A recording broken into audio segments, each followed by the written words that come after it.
Konnichiwa, watashi wa JeidoChan desu. Onegaishimasu. And today, finally, we'll be starting Evillious Chronicles Eat, the spin-off. So this means we finally get to start the spin-off series to Evillious Chronicles. Obviously, there aren't as many videos, and some of them are just like songs by itself, but I'm excited to see what's going on here. So thank you to Tadian for making our playlist for this series as well. So first thing I do want to say is that I had a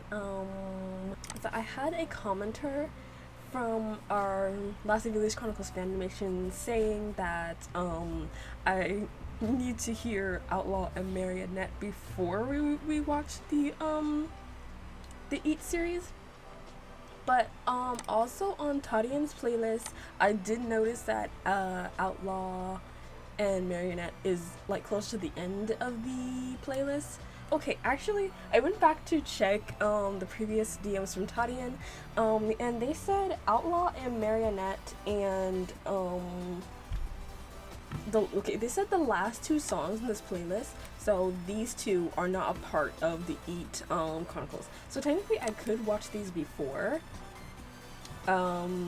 we start the actual Eat series, and then we can just go into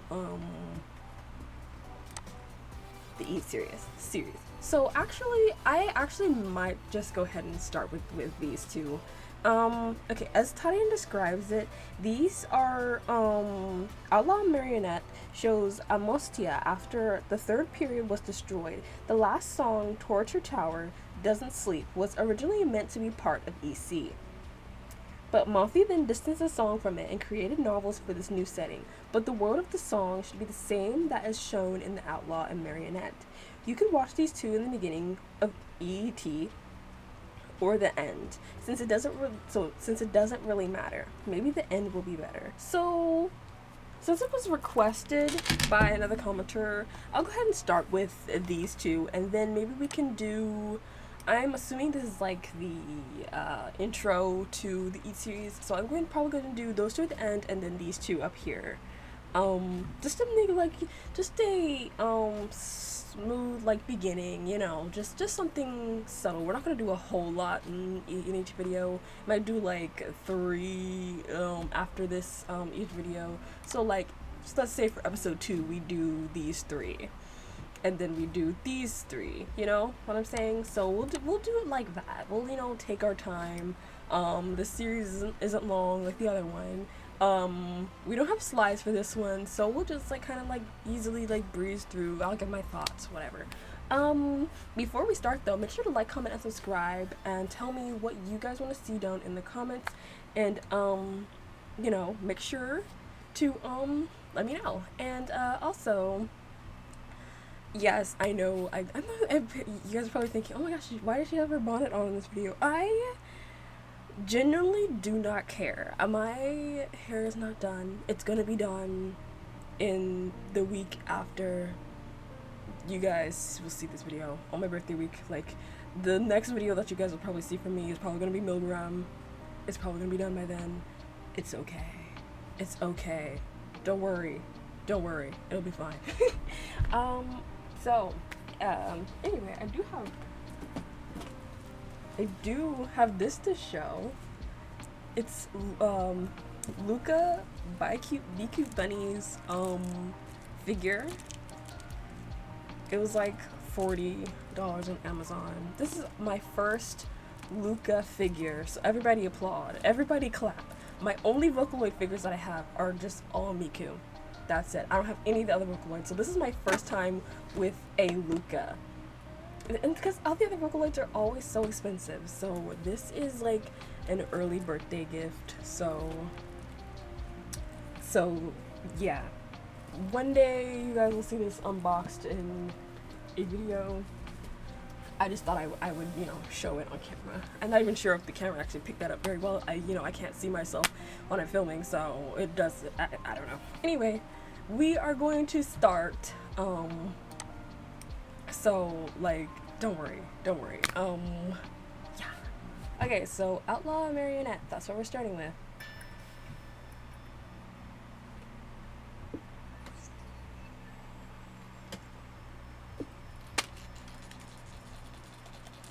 Actually, I should get the tambourine instead. Anyway.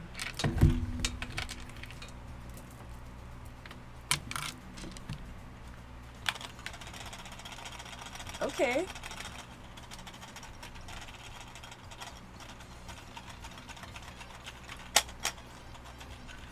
Okay. I like the beginning of this. The king of the dead, born from mud. Okay. It's about, dang it. I don't remember Alan and Aurelion's dad's name. I don't remember his name. But yeah. Yeah.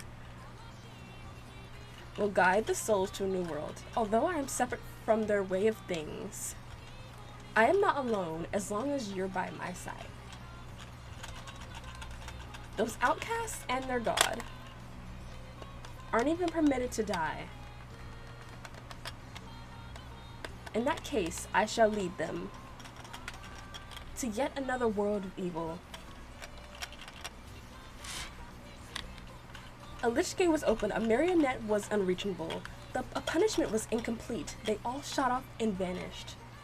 This is the clockwork utopia someone dreamed up. Surely there are times where gathering up all the mistakes can in itself lead to a different solution. The four of us changed our course. The four of us. And in the end, neither of us had been correct. I've destroyed everything.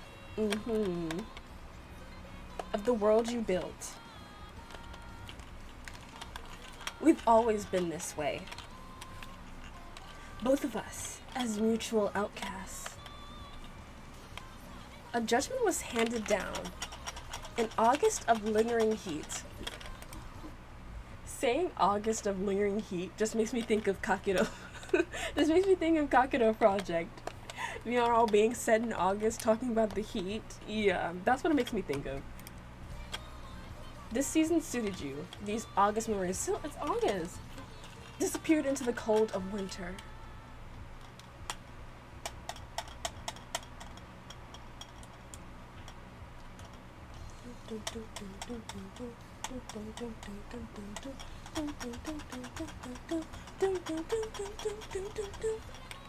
Those outcasts and that doll aren't even permitted to sleep. And so I shall lead them to a world of evil that shrieks in lament. Lament!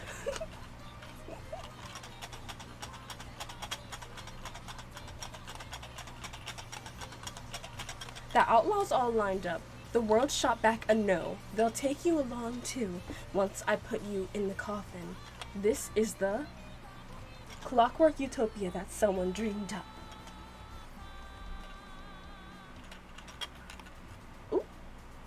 I didn't expect the ending to go.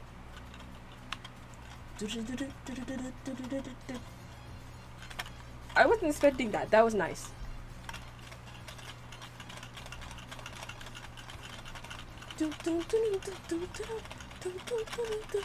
I'm gonna need some context for the song though, because I'm a little bit lost. Maybe I shouldn't be, but I'm just a little lost. Okay, this takes place after the Master of the Heavenly Art and is told from Amostia's perspective during the events of the light novel Outlaw and Lichgate. I finally finished Evillious, and this whole time I thought Alan was a precious angel, but no. I've seen it coming with the I'm willing to become evil for you line, and people literally saying that they are the same person.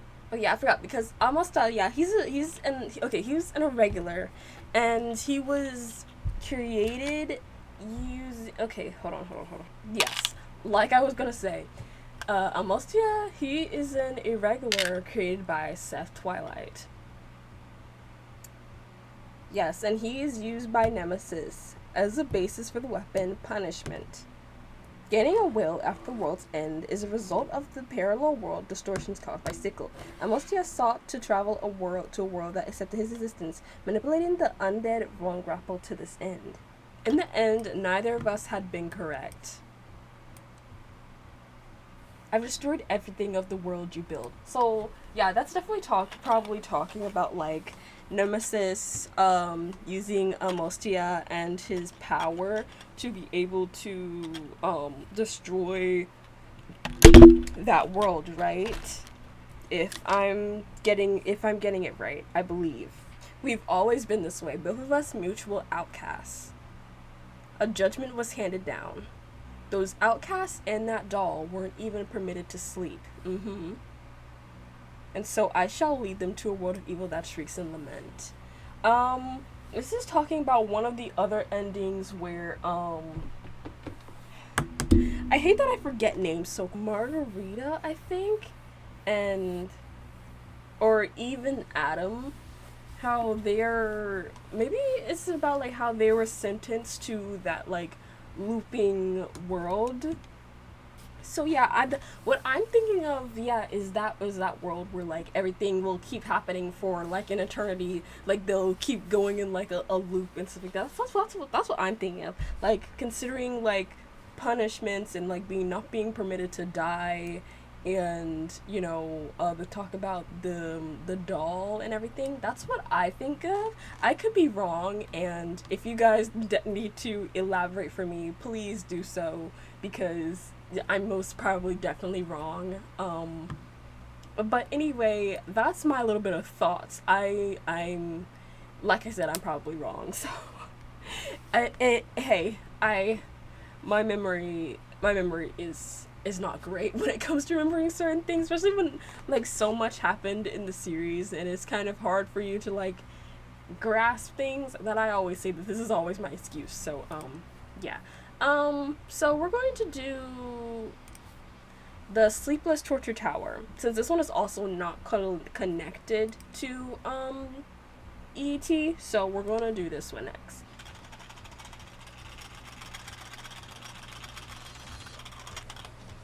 Okay. Wow, I really cannot make out what's going on, but we'll figure it out.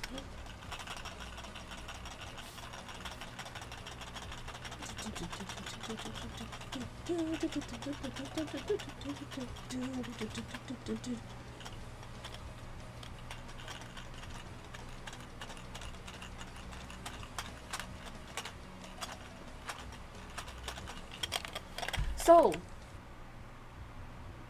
you know, I was gonna ask, like, so who are these characters, but we'll just take it in stride. A filthy lake.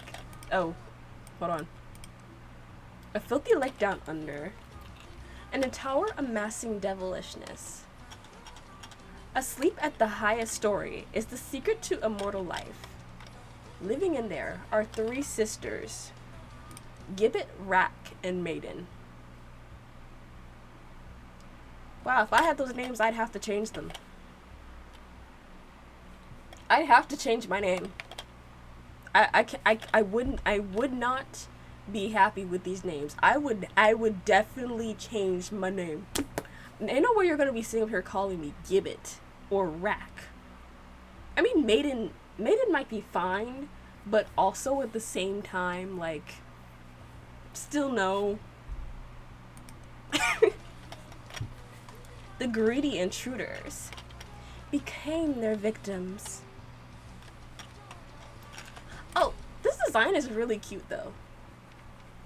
Like, it's kind of like gothic, but it also has that old school like anime style that some like animes had like back in the day, like with the even like more exaggerative like eyes, but also like the small stature. I don't know, there's something about it.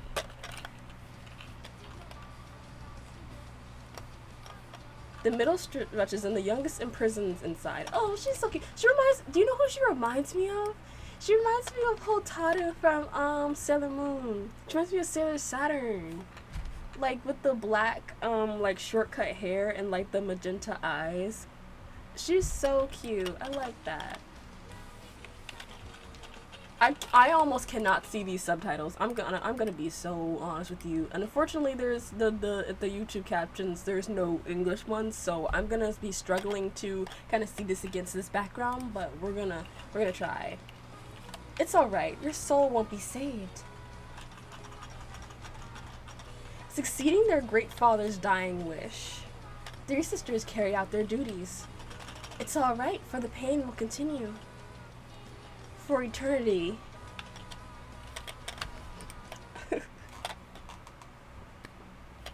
No need to fear. The pain will be brief. Your era is coming to an end. If anybody knows the reference, put it down in the comments. I'm not gonna elaborate.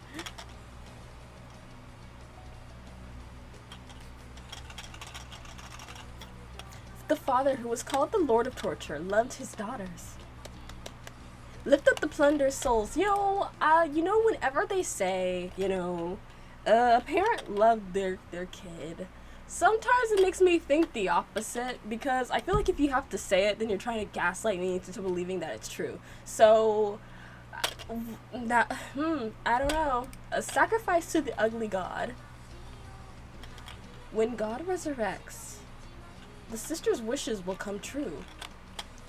Bestowing divine punishment onto sin, that's by no means bad.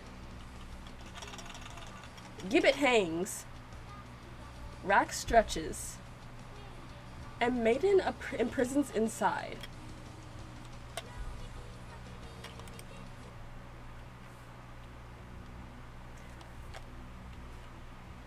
I'm a little concerned because of the fact that, like, okay, it's supposed to be kind of like they're supposed to inflict the torture upon, like, others, right? People who come into this tower or are nosy and are greedy or whatever. But it also kind of feels like they also might sometimes be tortured themselves as well. I don't know what gives me that that feeling, but saying, like, gibbet hangs, rack stretches, and the maiden imprisons inside? Or are they talking about, like, that's what they do to people that come in there that deserve the punishment? Maybe that's what that means.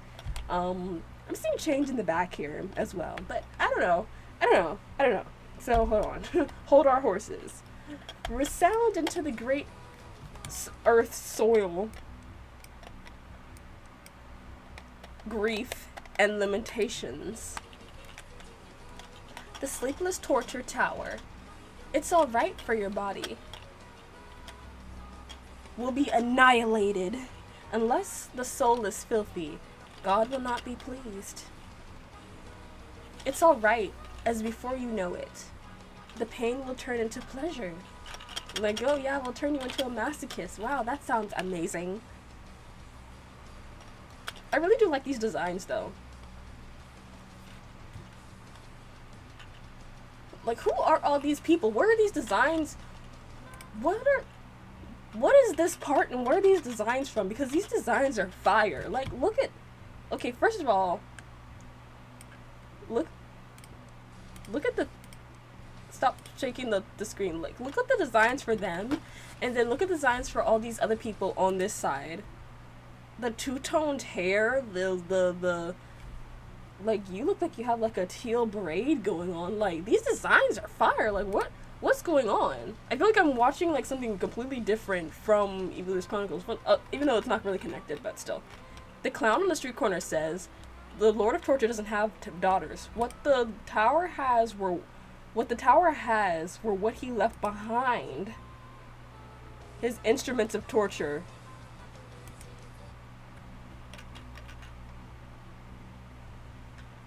See, this is what I mean.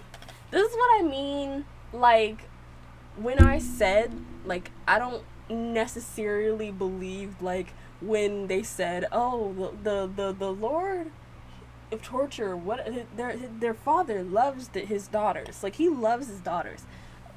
When these lyrics just said, and I quote, the clown at the street corner says the Lord of Torture doesn't have daughters.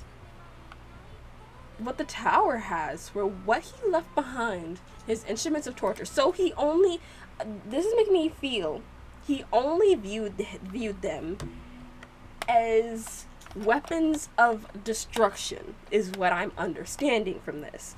I don't believe that he actually, genuinely cared about them as his daughters. Maybe they believe so because he was always there to, cultivate them and make them what he wanted them to be. But that doesn't necessarily mean that he was a parent or nonetheless a good one to them. So, I always have to be prepared for stuff like this. And the Lord of Torture is delighted. It's a good thing if it hurts. The sisters don't doubt that. See, that's what I'm saying. I kind of had a feeling that they also weren't having the best time of their lives. I feel like they were also being subjected to torture. Maybe that is how it went. Although maybe I could be understanding it wrong, but this is how I'm interpreting it. Resounding into the void sky, grief and lamentations. The sleepless torture tower. It's alright as the pain will continue for eternity. Wow, that's amazing. That is amazing. I've never seen anything more amazing than that. Wow. Girl. I want more of this storyline right here. I don't know exactly what this is or what to call this, but I want to see these characters more. Like, maybe these aren't even official designs, maybe this is just, like, a fan-made, thing, but I really like the designs, and I really like the premise of that. I found that really interesting. I want more backstory on these characters and what was happening here. Interesting. So the Lord of Torture had no daughters, and the only things left in the tower were his instruments of torture. An iron maiden locks the victim inside. A rack stretches the victim by pulling on its limbs, and a gibbet, as I'm told, is an iron cage where the victim is hanged. The instruments may have somehow been brought to life and are carrying out their father's wish. Interesting. Okay, for those curious, this series consists of 3 novels and a manga. There's a bit under the read more plus spoilers about the characters. Okay. Gibbet lures people in, Rack tortures them, and Maiden ends their life when they are too broken to be tortured. They do this to return Beritold back to his original form. The two of them were really just the torture devices Iron Maiden and Rack brought to life when near the god, though technically is a Ryeth, Beritold. Rack is a powerful Ryeth called Amostia, which is likely to be that Amostia at the end of Outlaw and Lichgate. Oh, okay. She meets the soul of it called Elmo, who indirectly references Raylian and Alan and the two of them. The climax of the 3rd novel is the complete fusion into Amostia. Elmo, the soul wasn't in it, causing chaos. Gibbet's case was a little more complicated. She's actually the illegitimate daughter, born as Christabel Blanken, of the father they want to revive. Both are hereditary evil razor syndromes, but her consciousness is a fusion of Christabel and the Ryeth soul Stola Sophia, after the failed possession by the Ryeth in her childhood. She was then tortured by Rack and Maiden on Beritold's orders to lose her memories and was implanted memories as a Gibbet. At the end of the 3rd novel, she decided to stay as Gibbet even when she recovered her memory as both, this time only learning in people like her. Had hereditary evil razor syndromes. There were hints throughout the story that she was somewhat human by the fact that she gets hungry and can bleed unlike her sisters. The clown is called Raymond, the child of Beritold, making him half human and Ryeth. He is a clown during the day and a Ryeth hunter at night. Ryeth has been a reoccurring thing in this world and in the 4th period. See, this is really what I mean by they should really translate the Japanese novels for sale for the English audience. I feel like this would be a very popular novel. Like I want to know about this storyline specifically. I feel like I would read this 3 novels and a manga. Having them as the torture devices brought to life is just a really twisted and amazing concept. So with those 2 out of the way, that means we are starting the EAT section now. So the first one is a minute long. I don't really think this is a song. I think this is a beginning transition into the actual story, and this is called Why the Storyteller. I am accompanying this particular band on their journey.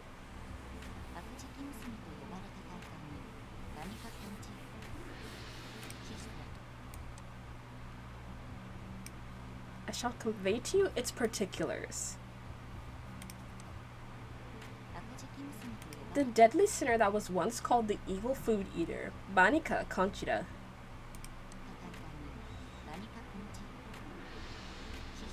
After her death, she had wandered the living world as a demon.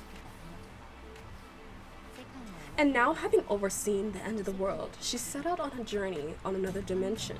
A scientist master tried to bring the gods to ruin. A pair of wicked twins who were related to gods. A timid blackbird that cannot become a god. A kindly giant unafraid of the gods. A steward whose death was stolen from— what? Hold on. A steward whose death was stolen from the gods. And countless undead corpses. With these servants by her side, Banika passed through the gateway to another dimension. In order to continue their journey through this world that defied common sense, they needed new bodies.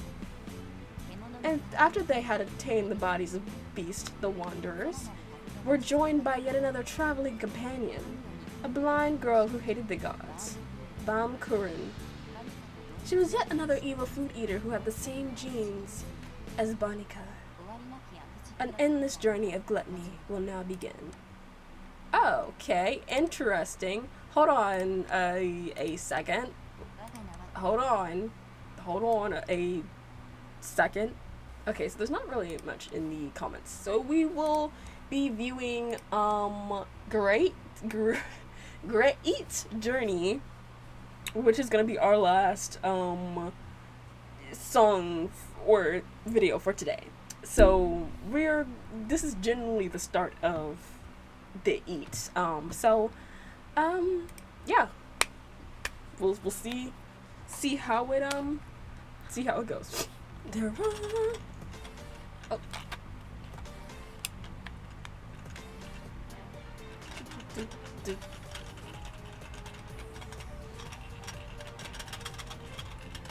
grEAT Journey.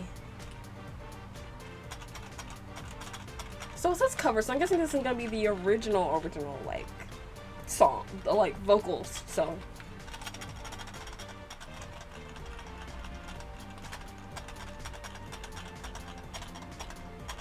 okay, vocals. Meko, obviously. Rinlin, Act 2, Kaito, Miku NT, Meko V3, and Luca V4. Okay.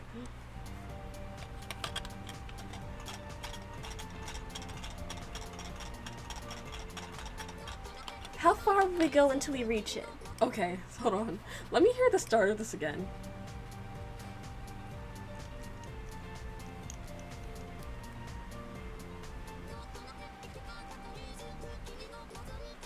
I like the rhythm there. I really like the rhythm. Okay, how far will we go until we reach it? This world you long for. What will we obtain at the end of this trip without a map? Honor and praise. By our own great master. Helping in this trip is our mission. Overcoming all the chaos, we will go on, abandon, yeah, we get the references. We reconstruct our bodies, reduced to beasts, bearing sharp claws, black wings on our backs. As for our master, we have no regrets, accepting this wish. I press on again today. This great journey has only just started.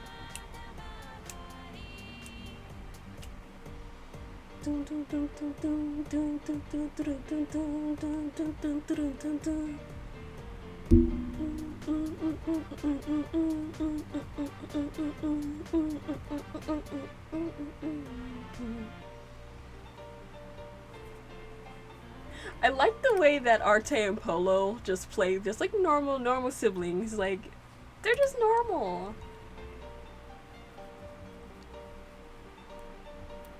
It's like, come on, guys, just stop playing around. We've got stuff to do. The theater floating in the sky. It's a castle or a ship. Steering it with a black box is a personification of the mask.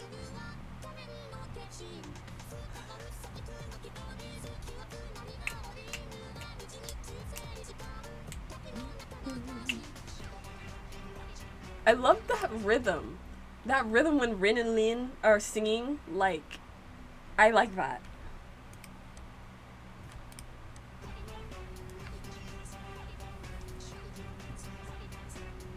Search for sacrifices for our master. Search for the alter ego for our master. Accepting this wish, my move through dimensions. A new encounter. And we have Irina the cat, right? The cat version of Irina, her soul in the cat.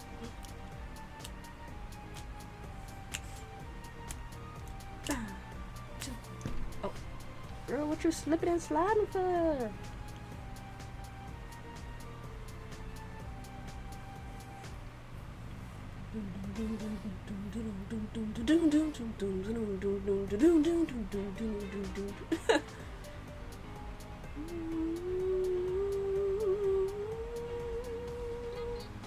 What are we chasing? What is chasing us? A ghost of malice. Unable to accept death due to being too pure. It's Ma's ghost. Oh. Oh. Oh. Well, we don't need that. We don't need that. Can we call some Ghostbusters? Can we call some Ghostbusters? We don't need her ghost around. No, thank you. Who you gonna call? Can we call Ghostbusters, please? Can we exterminate this ghost? Please? Surpassing time, surpassing dimensions, we continue on. We are in the void. Yes, the karma of evil is not over yet.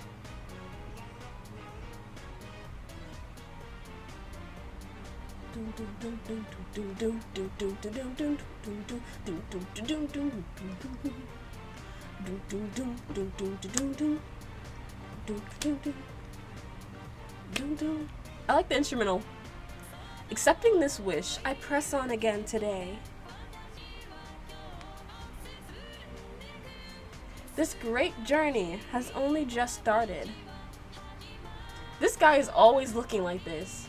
That smile it's not picture perfect. That's scary. That's scary. A new encounter is waiting for us there. So I'm guessing she is the blind individual that they talked about. And I think she's also, I think she's the girl that's on the cover of the Y Storyteller, I believe. Oop. Interesting. So we got a little bit of like a glimpse of like them traveling through the dimensions in their little floating ship castle. So yeah, I think that girl, that's definitely her. Come to think of it, this is the master of the graveyard and her servant's utopia, if you think about it. The master of the graveyard is fulfilling her childhood dream of exploring the world with her lover and her friends, where she could eat all the food in the world. Hansel and Gretel are with their adoptive mother and father Leash, and his best friend are actually happy and are together. This is so great! I haven't read the novel, so I'm not sure, but does that mean Carlos is with them? I'd be happy if they fly off to a new world and search for Banika Sama's body together together there. Neko and Kaito sounds really great here. Yeah, they do, honestly. Irina's soul travel back in time to the beginning of the third world for the second time, or maybe even more. This is one of the 4 finalities where the world has restarted over and over again in pursuit of true salvation. By the way, the red cat that appears in the song is Banika. Oh! You know, I didn't realize that. But it does make sense since I didn't see Banika, like her actual body anywhere. So yeah, that does make sense. I just thought, because yeah, obviously we think it was Irina because of like, you know, before when she had the cat body or whatever. But So yeah, so this is Banika. All right, interesting. So I want to know what we're gonna do about this Moz ghost thing. Um, I hope that doesn't cause problems because obviously we don't want problems, right? But it should be fine. It should be fine. Anyway, I think the next songs will be interesting. I don't know if Messengers of the Infinity Mirrors are going to be the Rillian and Alan reincarnated, or maybe they are still Arte and Polo, but they're wearing like the modern outfits, so I'm guessing that's like something about the modern Rillian and Alan. The Blind Girl and the Angel, that's gonna be about the new, character that we, saw here and in Y and Storyteller. And Atelier, the Atelier one? I don't know, is that Chartette? I'm not sure. No, I don't know. But we'll figure it out. We'll be seeing some interesting things here, it seems. So, anyway, this is a nice, subtle start. Not anything like overly too crazy, but we have some interesting concepts going on. And once again, I'm gonna say that I really wish like they would translate, or make physical translated copies of like the novels for these, because I would love to like collect and read them, especially like that one video that we saw, the Torture Tower one. That one seems like very interesting to me. But anyway, thank you for watching our first episode of technically the EAT spin-off series. And I can't wait to deep dive more into it. I'm wondering what all kinds of elements we're gonna have. Like, are we gonna stay with this, team, or it seems like we're gonna dive into like other characters as well. So I'm very interested about that. Especially when a lot of these are just like regular songs, like a lot of these doesn't have like a video to it. So I'm hoping I can kind of get the gist of like the songs and like the stories behind them. If not, then I'll either read comments or you guys can kind of like elaborate for me. But arigato gozaimasu, and thank you so much for joining me, and I will see you. Bye bye.